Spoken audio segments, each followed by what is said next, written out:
Next up, we want to talk about solving systems of linear equations. So in the last lecture, what we ended up doing was converting a system of linear equations written out in algebraic form into matrix form. So now we have a coefficient matrix, our unknowns, and a right-hand side. So one of the techniques that we can use is called Cramer's Rule.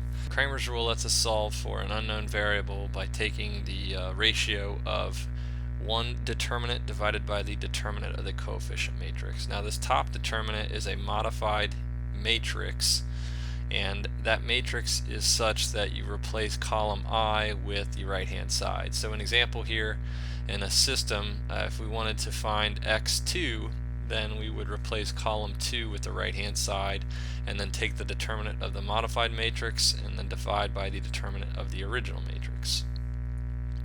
So looking at the example from before, we have our 3 by 3 coefficient matrix, and if we want to find x1, we need to first find the determinant. So the determinant, we talked about this in a previous video, so just writing out the values, we would take 4 times the determinant of this 2 by 2 minus 2 times the determinant of 1, 5, negative 2, and 2 plus 3 times the determinant of 1, negative 1, negative 2, and negative 2 here.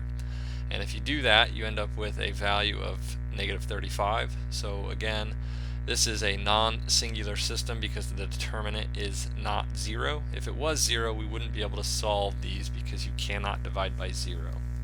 So now that we have the determinant, we want to replace column 1 in our coefficient matrix with the right hand side, which you can see has been done here.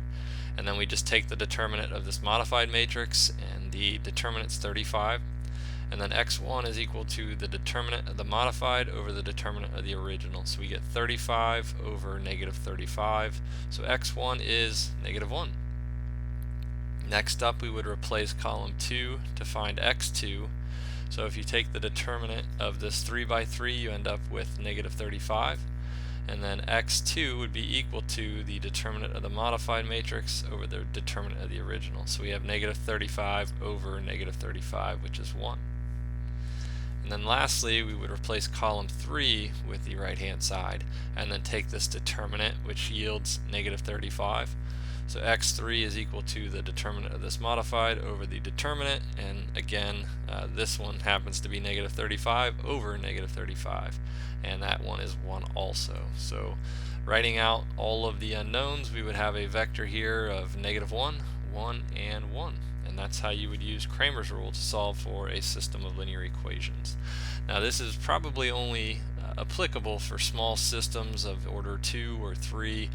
If you get up to 4 equations, that requires a lot of additional work when you're taking determinants, and it becomes infeasible pretty quickly. So we'll look at other methods in the next video of how to solve these systems.